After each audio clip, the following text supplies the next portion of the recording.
সপ্তম আসমানের উপর হচ্ছে আরশ, তার উপরে আল্লাহ রাব্বুল আলামিন আলা ইল্লিয়িন ওয়া ইউদআ মিন আলা লা মিন আসফাল। আর একটা কথা বলেছেন যে আল্লাহ রাব্বুল আলামিনকে ডাকায় উপরের দিকে করে, না নিচের দিকে করে। দোয়া সবাই ডাকে, আল্লাহ প্রার্থনা করে, আল্লাহর কাছে চায় উপরের দিকে। তাহলে এখান থেকে এই আবু হানিফা রাহমাতুল্লাহ এত সুন্দর উক্তি পেশ করেছেন যে ব্যক্তি বলবে যে আমি জানি না আল্লাহ কোথায় আছে, সে কাফের। আল্লাহু আকবার। কারণ আল্লাহ বলছেন যে তিনি আছেন কোথায়, আরশের উপরে। তদ্রুপভাবে যদি ঈমানও আনে, যদি বলে হ্যাঁ আল্লাহ আরশের উপরে, কিন্তু আমি জানি না আরশটা কোথায়, আসমানে না জমিনে, তবুও সে কাফের। কারণ কি, যে তাহলে সে অস্বীকার করলো যে আল্লাহ আসমানে। আর যখন সে অস্বীকার করলো যে আল্লাহ কোথায়, আসমানে, এটা অস্বীকার করলো, অথচ আল্লাহ রাব্বুল আলামিন হচ্ছে সব কিছুর উপরে, তাহলে বোঝা গেল যে আল্লাহ রাব্বুল আলামিন যে আপনার আরশের উপরে আছেন, এখানে আর কোনো সন্দেহ নেই। তদ্রুপভাবে আরেকটি জিনিস আমরা লক্ষ্য করি যে স্বাভাবিক জ্ঞান থেকেও যে আমাদের যে কোনো ধর্মের লোক, যে কোনো জাতির লোক হোক, ছোট হোক আর বড় হোক, একটা অবুঝ বাচ্চা হোক, তাকে যদি জিজ্ঞাসা করা হয় যে আল্লাহ কোথায়, ফট করে উপরের দিকে হাত তুলে দেয়, উপরে দেখে দেয় যে আল্লাহ উপরে। অতএব তাহলে বোঝা গেল এটা আল্লাহ রাব্বুল আলামিন যে উপরে আছেন, এখানে কারো কোনো সন্দেহ পোষণ করা উচিত নয়। কোনো ব্যক্তি যদি সন্দেহ পোষণ করে তাহলে সে কাফের। এটা কোরআন এবং হাদিস এবং ইমামদের উক্তি থেকে আমরা এটা পাই। আল্লাহ রাব্বুল আলামিন এই বিষয়টিকে আমাদের এর উপর ঈমান আনা, কারণ এটা সম্পূর্ণ আল্লাহ রাব্বুল আলামিনের সঙ্গে, এবং আল্লাহ রাব্বুল আলামিনের বিষয় আমাদের জানা, তার গুণ সম্পর্কে জানা, তার তাওহীদ সম্পর্কে জানা এবং সঠিক আকীদা বিশ্বাস রাখা, এটা আমাদের উপর ওয়াজিব। যদি আমরা না রাখি তাহলে আমাদের সমস্ত আমল বরবাদ হয়ে যাবে। আল্লাহ রাব্বুল আলামিন আমাদেরকে তৌফিক দান করুন। জাযাকাল্লাহ খাইর মাননীয় শেখ আব্দুল কাইয়ুম মাদানী।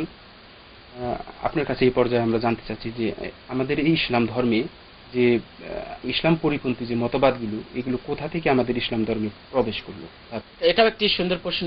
যে আমরা যেহেতু কোরআন এবং হাদিস থেকে আমরা এলাম যে আল্লাহ রাব্বুল আলামিন তিনি আরশের উপরে, এবং এই সম্পর্কে কোনো তাবিদের আইম্মাগণ, মুজতাহিদিনগণ, ইমামগণ এর কারো কোনো সন্দেহ ছিল না, তাহলে এটা কোথায় থেকে এই মত, এই পথ আসলো, এটা আমাদেরকে জানা আসলেই দরকার।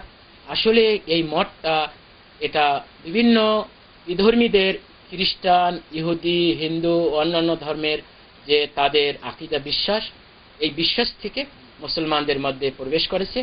আর এটা সর্বপ্রথম প্রবেশ করে যখন রোমানদের আপনার গ্রিক দর্শন যখন আরবি ভাষায় অনুবাদ করা হলো, তখন তাদের যে আকীদা বিশ্বাসগুলি, বাতিল আকীদাগুলি আল্লাহ সম্পর্কে, তখন তারা এই আকীদাগুলি আরবিতে অনুবাদ করা হলো। আর এক সংখ্যক লোক, এক শ্রেণীর লোক, তারা এইগুলি পড়ার পর তাদের ঈমান তারা নষ্ট করে এই আকীদার দিকে, এই বিশ্বাসের দিকে তারা ধাবিত হলো, এবং এই আকীদা বিশ্বাসের উপর তারা বিভিন্ন ধরনের বই পুস্তক লেখা শুরু করলো, এবং মানুষকে এই আকীদাগুলি তাদের মানুষের নিকটে তারা প্রচার করা শুরু করলো।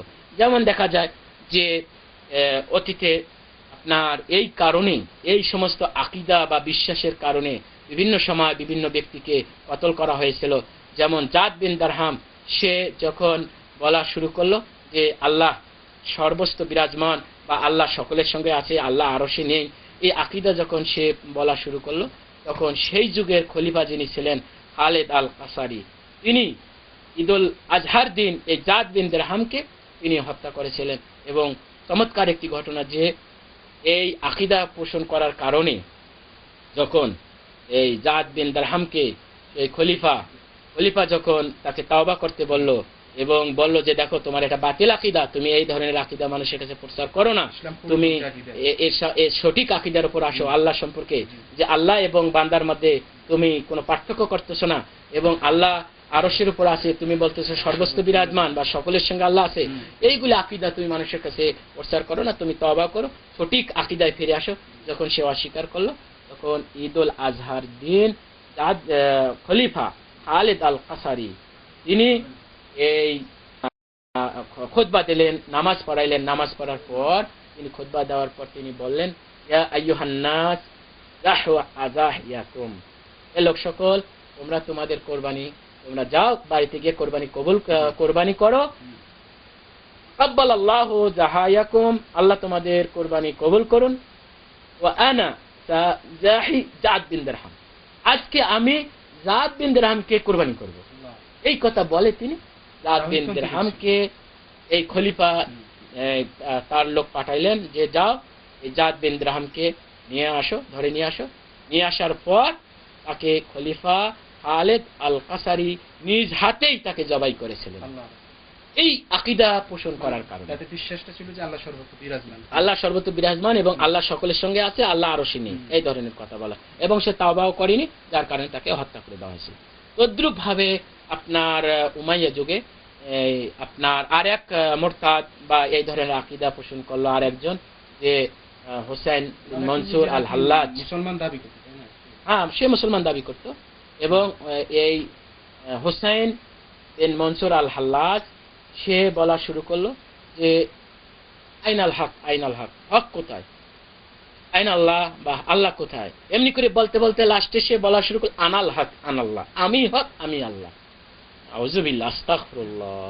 এবং সে তখন বলা শুরু করলো যে আল্লাহ বলতে আর কিছু নেই, আল্লাহ আরশেও না, আল্লাহ আমরা যা কিছু দেখতেছি সেটাই আল্লাহ, মানুষই আল্লাহ, আল্লাহই মানুষ এবং আল্লাহ সর্বস্ব বিরাজমান। এই ধরনের আকীদা সে এই পোষণ করা শুরু করলো।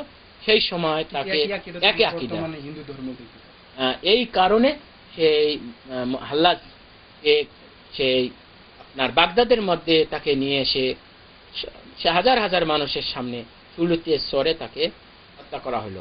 সেই যুগের যিনি খলিফা ছিলেন তিনি অর্ডার, কারণ ওলামাগণ, সেই যুগের মুহাক্কিক ওলামাগণ তারা ফতোয়া দিয়েছিলেন যে একে হত্যা করা ওয়াজিব হয়ে গেছে। আর সে তওবা করেনি। সে বলতেছে যে আমি তওবা করবো কি, আমি তো নিজে আল্লাহ, আমি তওবা করবো কি, আমি কার কাছে কার কাছে ক্ষমা চাবো। নাউযুবিল্লাহ, আস্তাগফিরুল্লাহ। এরপর তাকে হত্যা করে দেওয়া হলো। তখন মানুষ তাকে গালাগালি করা শুরু করলো, ইয়াকুব তুমি যদি আল্লাহ তাহলে তোমাকে কি করে হত্যা করে।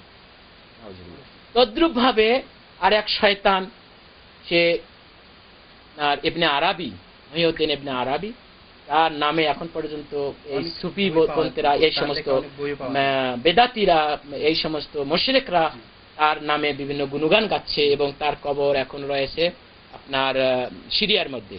সে বলা শুরু করলো কি যে বান্দাই হচ্ছে আল্লাহ, আল্লাহ হচ্ছে বান্দা এবং আল্লাহ সর্বস্ব বিরাজমান, এই ধরনের আকীদা সে পোষণ করলো। এবং সে বিভিন্ন বই পুস্তকের উপর লেখা শুরু করলো। সে তার এক কিতাবের মধ্যে সে লিখেছে ইয়াহমাদুনি ওয়া আহমাদুহু ওয়া ইয়াবুদুনি ওয়া আ'বুদুহু। সে বলতেছে কি যে আল্লাহ আমার প্রশংসা করে, আমি আল্লাহর প্রশংসা করি, আল্লাহ আমার ইবাদত করে, আমি তার ইবাদত করি। নাউযুবিল্লাহ, আস্তাগফিরুল্লাহ। কতটুক খারাপ আকীদার তারা লোক ছিল। তারপরে সে আরেক জায়গায় সে লিখেছে আব্দু রাব্বুন ওয়া রাব্বু আব্দুন ইয়া লাইতা শা'রি মানিল মুকাল্লাফি। সে বলতেছে বান্দাই তো আল্লাহ আর আল্লাহই তো বান্দা, তাহলে আমি বুঝতেছি না কার ইবাদত করব, কাকে ইবাদত করার আদেশ করা হয়েছে। অর্থাৎ এখানে ইবাদতের প্রয়োজনটা কি? কারণ মানুষই হচ্ছে প্রভু, মানুষ যদি ইবাদত করে তাহলে প্রভু ইবাদত করতেছে, আর প্রভুর জন্য তো কোনো ইবাদতের কোনো প্রয়োজন নাই। অতএব এখানে ইবাদতের কোনো দরকার নেই। এমনি করে আর এক শয়তান তাদের, সে তার কিতাবের মধ্যে লিখেছে মাল কালবু ওয়াল খিনজিরু ইল্লা ইলাহুনা ওয়া মাল্লাহু ইল্লা রাহিবুন ফি কানিসাতি। নাউযুবিল্লাহ, আস্তাগফিরুল্লাহ। সে বলতেছে যে কুকুর, চোর, যা কিছু আমরা দেখতেছি, যত খারাপ প্রাণী হোক না কেন, সব কিছু হচ্ছে আমাদের মাবুদ, সব কিছুর মধ্যে আমাদের মাবুদের অংশ আছে, সব কিছুর মধ্যে আমাদের মাবুদ নিহিত আছে। নাউযুবিল্লাহ, আস্তাগফিরুল্লাহ। ওমাল্লাহু ইল্লা রাহিবুন ফি কানিসাতি। সে বলতেছে আল্লাহর এখানে কোথায়, এখানে কানিসার মধ্যে, গির্জার মধ্যে এখানে পাদ্রী রয়েছে, তিনি তো আল্লাহ। নাউযুবিল্লাহ, আস্তাগফিরুল্লাহ। অতএব এই সমস্ত কথা মুখেও আনা যায় না। আল্লাহ রাব্বুল আলামিন এদের উপর লানত করুক এবং এদেরকে আল্লাহ রাব্বুল আলামিন ধ্বংস করেছেন। আজ পর্যন্ত যারা এই ধরনের আকীদা পোষণ করতেছে তাদেরকে আল্লাহ রাব্বুল আলামিন ধ্বংস করুন। তদ্রুপ ভাবে বর্তমান যুগে আমাদের দেশে আরেকটি শয়তান, সে এই ধরনের বই লিখেছে, একটা গ্রুপ বাহির হয়েছে, আল্লাহ তাদের উপর লানত করুক এবং তাদেরকে ধ্বংস করুক, যে দেওয়ানবাগী। এই দেওয়ানবাগী শয়তান, তার আর এক মুরিদ, সে একটি বই লিখেছে, বইয়ের নাম লিখেছে নূর তথ্য। এই বইয়ের মধ্যে সে আল্লাহর পরিচয় দিয়েছে যে আল্লাহ রাব্বুল আলামিন তিনি কখনো আরশে, কখনো আসমানে, কখনো জমিনে, কখনো তিনি আল্লাহ, কখনো নবী, কখনো ফেরেশতা, কখনো তিনি পানি হন, বৃষ্টি হন, মেঘ হন, কখনো তিনি গাছ হন, কখনো তিনি ঘাস হন, কখনো তিনি সবজি হন, কখনো তিনি মাংস হন, কখনো মাছ হন। নাউযুবিল্লাহ, আস্তাগফিরুল্লাহ। আমরা যা কিছু দেখতেছি দেখতে পাই তাই সবই, আল্লাহ, হ্যাঁ। যা